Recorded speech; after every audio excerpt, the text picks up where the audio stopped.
This is Hoodies.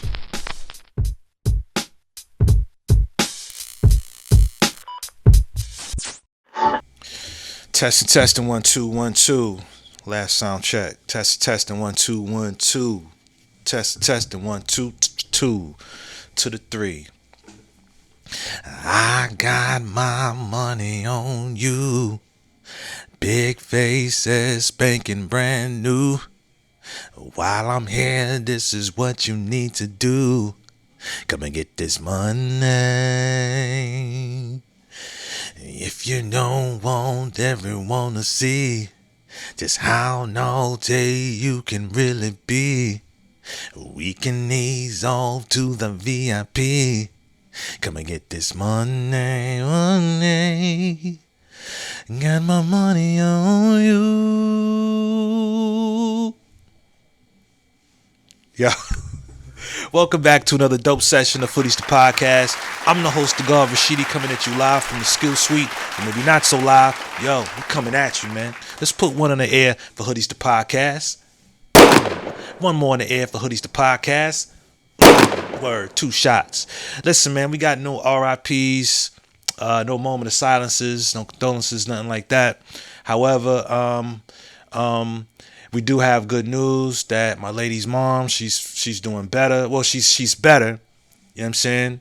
The journey still continues, but man, she's doing better. Shout out to my mom who still awaits her surgery after the new year. So hopefully after the new year means January, which is still, it's almost November, which it could be worse. So, moms is strong. Stay strong, ma. I love you too, queens.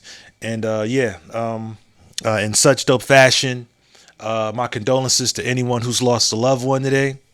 My heart goes out to you, and happy born day to whom's born today and who has a birthday today. Word up, man. Send y'all some beautiful energy. You know what I'm saying? Good afternoon. I'm doing well. Hope y'all are doing well. So we can go ahead and get into this thing. And before we begin, shout out to brother D Wade, who just got his statue in Miami with the Miami Heat. Check it out. Y'all gotta know me by now. I care, but I don't. But the social media world is about opinions. Everyone has an opinion. Everyone use y'all opinions. Please talk more about us. Talk more about our statue. Come out and see it. Take some photos. Send some memes. We don't care. It was a special moment yesterday. My family and I love. A lot of people don't know. I don't know a lot of people with a statue. Do you? Anybody here? Y'all know anything about the process of a statue? No one out there do neither. And so, it's an unbelievable process to be a part of, and it's a complicated process. And when sitting down with the Miami Heat and myself, what we wanted to do is we wanted to capture a moment that represented the organization, that represented myself, and represented the city.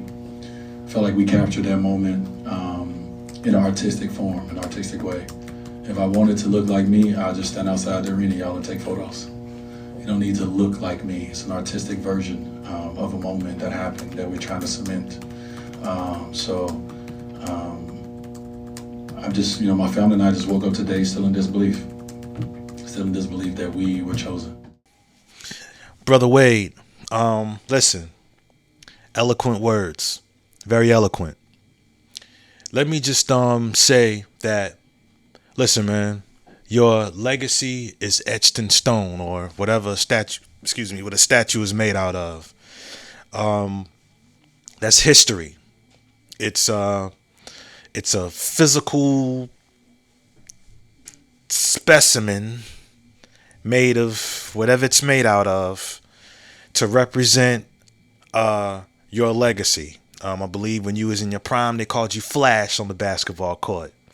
So it's and then the statue has depicted a moment in time of you being great as Flash on the basketball court.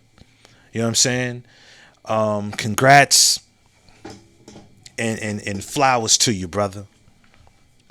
But fam, that statue looks fucking terrible. I'm gonna call it what it is, and you know it does too. That's why you're saying what you're saying. But listen, legacy cemented, all of that. You good, Ozza? Ozza's it's the pooch I got. It's the pooch we got. Blue nose pup. Hopefully I get to see him when he's on his little bed right now, chilling. You know what I'm saying?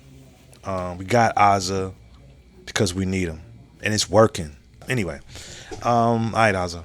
So yeah, congrats to you, D Wade. But that statue, it's not the prettiest looking thing. Salute to you, flowers to you.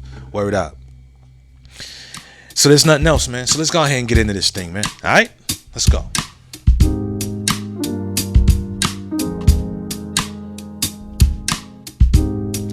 So listen, as I've said once, maybe twice before, when I first started Hoodies, if you listen to some of the early episodes, I was very, I guess for lack of a better term, radical. Very radical. A decent amount of them in the beginning, a decent amount of episodes were very radical, revolutionary, if you will. That's where my mind was at the time. I was feeling some type of way about religion, the state of black folk. I was really deep into them books, really, really heavy into them books, learned so much. And see, a lot of these authors, you can go to YouTube and the author himself has like a YouTube page where they break down their book. Yeah, man, I learned a lot. So my pods, the episodes reflected such. And I'd like to think as time went on, I've evolved and talked about different things. I mean, I talked about different things then, but it was solely radical. Now, I'm not saying that I'm not still radical. However, I am a vessel. Let's say an airplane, and when an airplane is taking off, it's really burning a lot to reach a particular altitude. Let's say 30,000 feet, and or higher. So I'm 30,000 feet in the air. I'm more settled in to who I am. I'm more settled into that. So I'd like to think I'm a little more well-rounded. However, just like back when I started the pod, now I'm like, when I go through and skim through these episodes now, a lot of them are similar in nature. They all have this live your truth energy around it. And it just dawned on me just now that that's just where I am. That's just where I am. Okay, so check it. Let's go ahead and get into it now. Now that I've put that disclaimer out there, right? So I remember being a kid wanting to be a lot like my father. I wanted to be like my Uncle Big Aaron and like my paternal grandfather. And did I say paternal or maternal? Well, both. Let's say both of them, right? Okay, so I wanted to be like my old man because as a kid, he was a DJ. I remember one of the times, because it's no secret, my father wasn't all that involved in our lives as kids. But when he did come around, you know what I'm saying? I remember one time he left a flyer of, upcoming event of that he was a part of as a DJ. He was a DJ, right?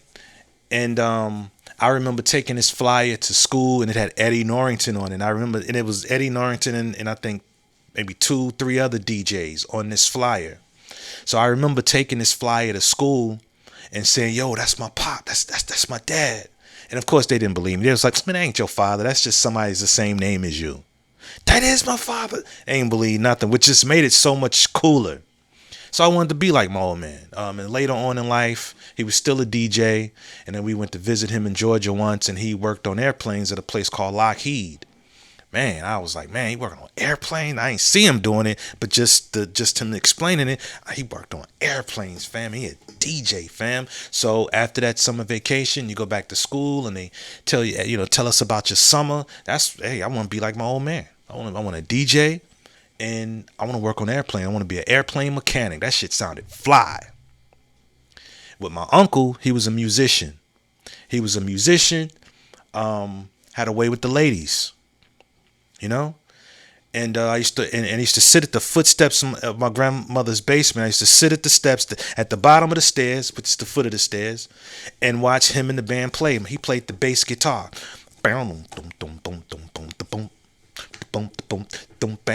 Or better yet, y'all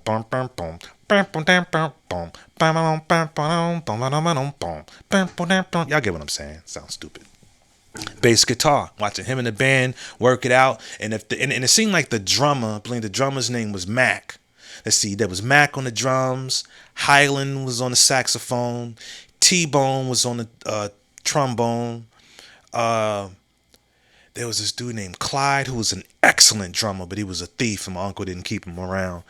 I was familiar with the band. It's my uncle. You know, I sit there and watch them play. I want to be like them.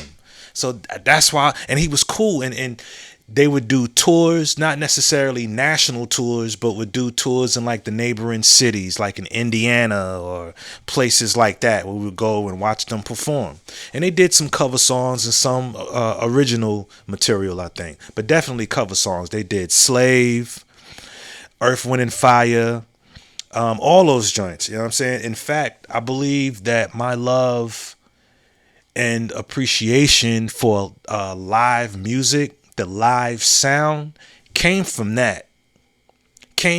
So you got my pop, who's a DJ. So of course I had a love for, two turntables and a mic. And with my uncle, I had a love for live instrumentation. Right? And then there was my maternal grandfather, who was one of the higher ups in the Nation of Islam, Elijah Muhammad's right-hand man for some years, who also, let the family tell it, had a hand in teaching Malcolm X what he knew. And I believe Farrakhan as well. Okay? So I saw that. My granddad was extremely dignified. Now to say he was an activist, he was a minister who preached do for self. The Nation of Islam, period, part of the mantra is doing for self. Put the black man and woman and child first and do for self, meaning your own businesses, your own schools, and that's exactly what the Nation of Islam has. The University of Islam, there's Sister Clara Muhammad, the school. They had various businesses over on the south side.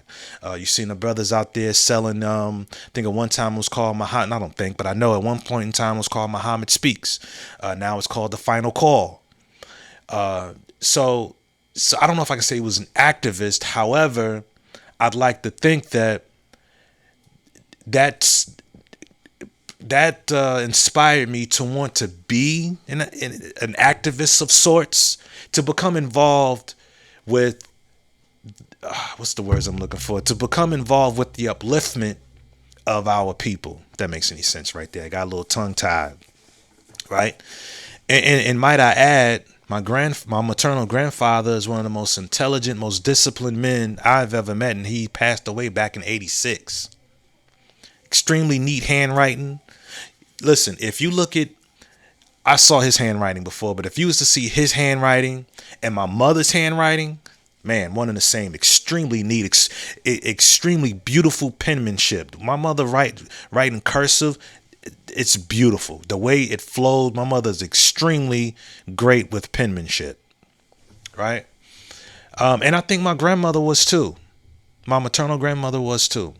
Now, my paternal grandfather, because he was a working man, right? Who I saw his home look one way, and then over time, as time would go on, he remodeled, he did this, he did that. You always seen him with decent cars. You always saw him with new toys. When the camcorder first came out, or the VCR first came out, Granddaddy Ivory was on top of that. You know, on the holidays, we were Muslims, so we didn't celebrate it. But whenever we'd go over their house, we kind of double dipped, if I'm keeping it funky with you. At our house, we didn't really get into it, but my paternal grandfather did. And I noticed at a young age at how he held it down. All family came to his crib, big gathering. His wife, my grandmother Gertrude, she would do the cooking. He would do whatever he did, and it was a joyous time. So even though we didn't celebrate it, we still got gifts and this, that, and the third. So we double dipped. We were kids and was rocking with shit. When you're a kid, you rock with what's profitable. Shit, word up. So yeah, I wanted that, and from what I understand, he didn't miss work. He had a job that I want to say a career. He was a great man and held it down. You know what I'm saying? So I'm saying all that to say that those were the men in my life, right? And if you think about it, when I became a certain age, when people would ask me, you know, what I wanted to be when I grew up, I would say I wanted to be a radio DJ, which was close to being a DJ like my pop. I also said I wanted to be a rapper, which was somewhat close to being a musician like my uncle. And I also said I wanted to be an activist, which is somewhat close to what my granddaddy was. If you ask anybody who was around me around that time, those were the things that I said that I wanted to be. And my paternal grandfather, right off rip, working hard, you know what I'm saying, just rubbed off on me. Just indirectly, it rubbed off on me. So all four of those things is exactly what I wished to be and partly was. Right? Now it's time to make my point. Thank y'all for walking with me right there. I had to put that out there too to set up. I had to set it up. I had to set the stage. So fast forward to now I'm a father. You know? And see, listen, along the way, our uncle, our grandfathers, and our fathers will give us advice, some sincere advice and some direction. This is what you do. This is the way you go. Oh, you going through this? Do that. Do that. Right? And I didn't take any of those paths. However, even though I still walked my own path, I still felt a little bit of shame and guilt for having not conformed and did it their way, right? Until like I said, till I became a father, right? So now I got 3 sons, duh. But I want to speak particularly about my second born son, right? So here he is, young father, like how my father was, right? And mother and so on and so forth. So he hits a point in his life where his money's a little funny. You can tell his money's a little funny because you see when you visit him, when I would visit him in Florida, I would see how he was living. He could do better. I wanted better for him. So naturally, because I was a young parent who had, experienced the same thing he was going through. Young parent, money's a little funny, didn't have a trade or career. And you already know that when you don't have a trade or career, you're forced to just look for what's available as opposed to something specific to your trade and or career. It's probably one and the same, right? So, of course, I suggested the military. Sign up. I told him about the benefits. I told him how where I was just like him and how joining the military fixed all that. It fixed all that. I may have had 99 problems, but paying the rent wasn't one of them. Dig what I'm saying? So, listen, the bloodline is the bloodline. He, in dope fashion, listened to my words. He listened to my words. Listened to everything I said. He listened to the perks. And listen, I'm not going to give you the pros without giving you some cons. Okay? Because in the military, you're going to deploy. I call that a sacrifice. That's sacrificing your time with your lady and your child to sail the seas or to deploy and go overseas and do what the military does. I was in the Navy specifically, so we sail over. We've been to various countries, the Caribbean, the Gulf, the Persian Gulf, that is, like Jebel Ali, Bahrain, Dubai, places like that, right? Greece, Spain. Whoa, we went to Kuwait for a day to drop off some Marines. In fact, my first time out of the U.S. was to Puerto Rico. I've been to St. Thomas a crap load of times. Antigua. Man, I had a boatload of fun. Saw a boatload of things, broadened my horizons, taught me that there's a ghetto everywhere. And how I also learned that the darker shaded people in every country gets treated than their fair skinned counterparts. Anyway, so I'm saying all of these things to him. But after I said all of those things, none was the wiser. I'm not going to say it fell on deaf ears. See, you can say something to someone all day. You can explain why they should do something all day, why they should be something, why they should do something, why they should go that route. But if it's not them, then it's not them. Okay? And my son taught me, my second born specifically taught me to drop that guilt and shame shit. Okay? Because no, he did not join the military. It did not resonate with him. And where he was living then is not where he lives now. He didn't leveled up. Got him a whip now. Not by doing it the way I said he should do it. No. Nope. Sacrifice? No. As far as he's concerned, I'm not sacrificing time with my daughter. Nope. I'm not doing that. In fact, he told every employer, and it did cost him some decent gigs until he found the one he has now. He says, listen, man, the weekends are for me and my daughter. And right off rip, nope. I can't get weekends off. Oh, well, okay. This ain't the job for me. He did it his way. He did what worked for him. And that taught me close my mouth, right? Because just because a person is wiser does not necessarily mean that they are wiser. You know what I'm saying? That's why it's great for us to listen and remain teachable, because we're not always right. We're not always right. Your wisdom. See, some of us can get so dead ass and so absolute and almost rule with an iron fist when we're digging into our it's my little treat bag for Azza. Sometimes we can get into our little wisdom bag and start pulling out wisdom, right? But that wisdom, it's not always a hit.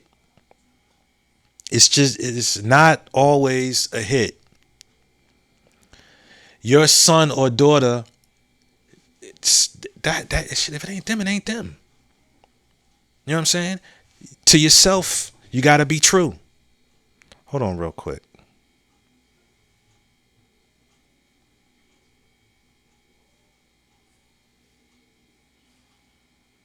Oh no. Before I said it, I wanted to make sure it wasn't scripture. Doesn't matter if it was, but I just want to make sure that it was. But a quote from William Shakespeare's play Hamlet. It says, "To thyself be true." Looking a little further, and no, that is not a script. No, is it? No, it's not. It's not a Bible verse. It's William Shakespeare. Just wanted to clarify. Because listen, man, like I said, I read a lot. And you ever read a lot so much and then years go on, a lot of the information is just kind of bundled, and you got to go through your mental files and sift through the files and find whatever quote or whatever saying. Anyway, so yeah, to thyself be true, right? I'm sure right now there is a teenager, there is an adult, hell, it may even be someone my age or better who's gone down the path that their uncle advised them to go, that their grandfathers said they should go, their father, their mother said they should go. They did it and it worked, right? And, it worked in terms of them making a decent life for themselves. They've got what some would call the success or the American dream. They got the house. They got, the cars. They got, the kids. They got the family dog. They got the white picket fence. And to them, that is success. And that, but listen, that same individual, right, in the middle of the night, while his beautiful wife is asleep right next to him, while his children slumber in the next room, while even hell, the family dog is in the little family bed snoozing, and everybody's snoring real well, even the dog. Everybody's snoring.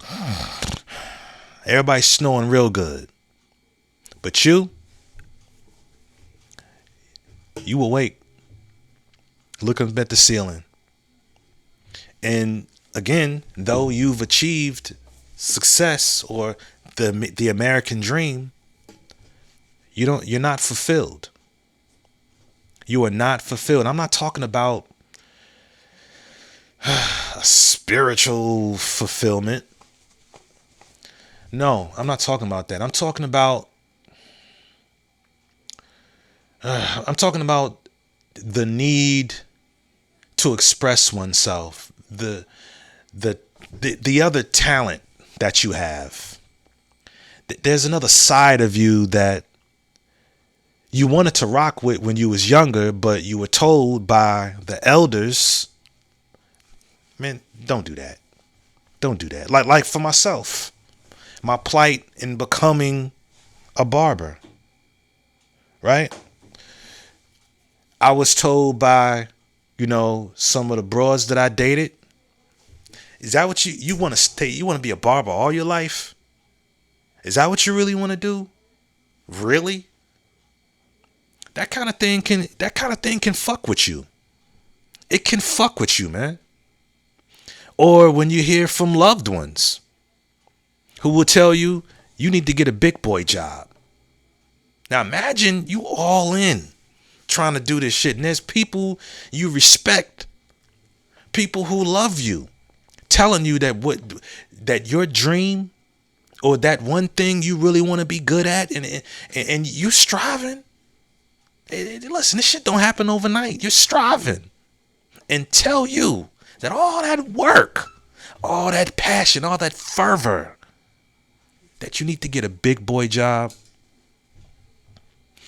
Lesser people, or should I say lesser men, would have folded and complied and went to get a company job just like everybody else. You know what I'm saying? I'm extremely thankful that I'm not staring up at the ceiling at night saying, damn, what if I would have, what if I really stuck at it? What if I really stuck with it? There's somebody right now who are unfulfilled because they did what somebody else did what somebody else would have done, instead of doing what they felt was in their spirit, in their heart. My second born son showed me that. Now he's doing his thing. Got his own brand, clearly unstoppable. He's doing his thing. My third born son doing his thing, man. Said the same thing to him. You ever thought about signing up? Pros and cons, gave that to him too. All my sons, first, second, third born. But we were talking about second born. I'll get to my third born. I have an episode for him. I got an episode for all my sons. I've actually talked about my firstborn. Y'all just didn't know it. But anyway, my second born didn't cheat the system either. He didn't become a street pharmacist. He didn't knock nobody over the head and snatch a purse. He didn't steal nothing. He didn't go through a life of stupid shit to get over. He put his head down and he stayed the course. He stayed true to himself. You understand what I'm saying?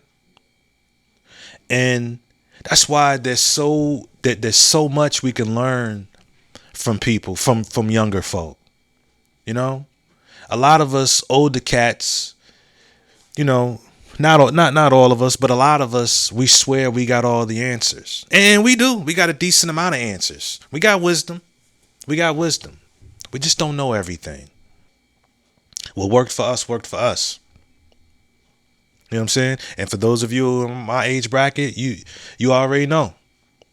If you decided to go off that beaten path and go through the path that nobody has walked, you know what I'm saying? To do what made you happy. See, happiness for some people that's their level of success. There's a lot of people who's got a lot of things. House, car, bad bitch. Whew. Bad bitch. Family pet. I mean, she's set up for retirement already. And that's a beautiful thing. Beautiful thing, this. But they aren't happy. Yeah, sure, I'm sure knowing that they set up for retirement, I'm sure that brings them some sort of comfort at night. Still not happy. They're still not happy.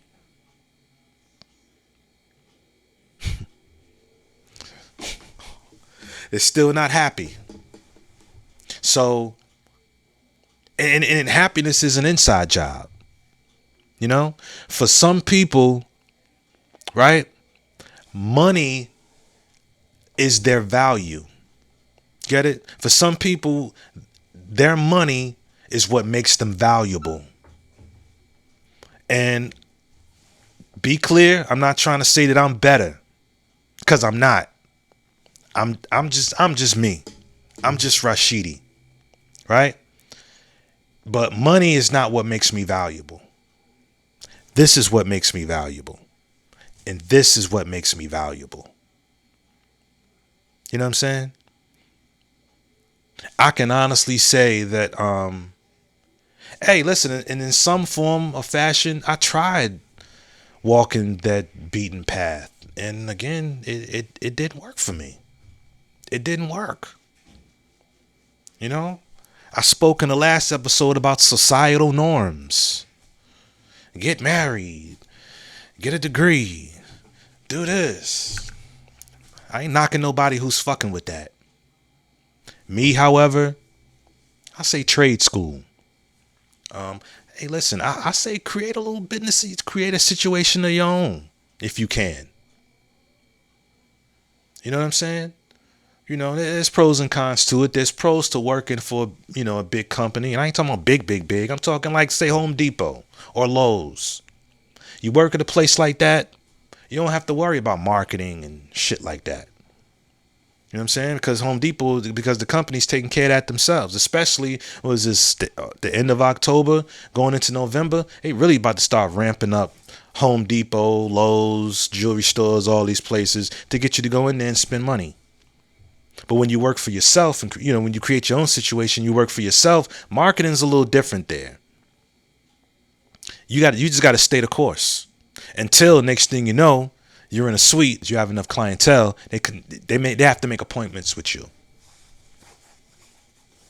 Imagine if I would have let all those negative things creep up in my head and lie to me and tell me that what I was doing wasn't shit. You know? Imagine the lies that we tell ourselves I ain't good enough, I ain't this, and man, let me go ahead and just give this up. I can honestly say that I can look in the mirror and I like who I'm looking at. I like who I'm looking at. You know? Word.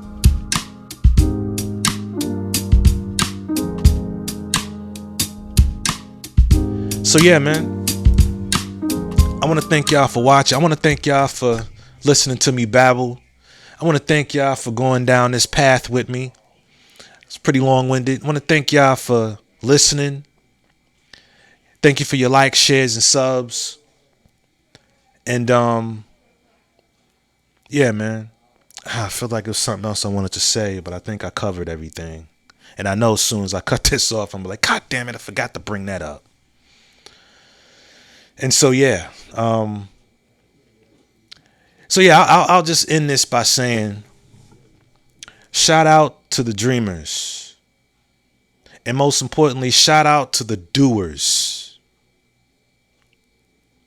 You know, who will talk for a bit, and then it's time to go and do.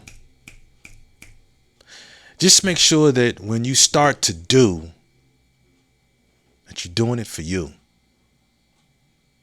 Do it for you. You know, I just think there's a lot of people doing things for the approval of others. And I've been so guilty of that in some form or another. I've done it in romantic relationships.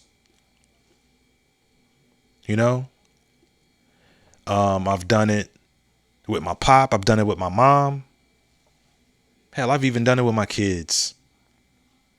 You know? Yeah.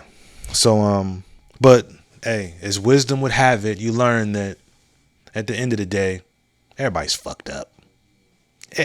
Everybody's fucked up. Even the elders, they ain't even got it all figured out. Even the person that looks like they got it all figured out ain't got it figured out. They ain't got it figured out. You know what I'm saying? So do the best you can. Just make sure that what you do, you're doing it for you, man. Word. And I'm out of here. Thank you for listening. Y'all stay up, man. I'm the God Rashidi, and this is Hoodies, man. This is Hoodies, the podcast for thinkers. Y'all stay up. Peace. Hey. This is Hoodies.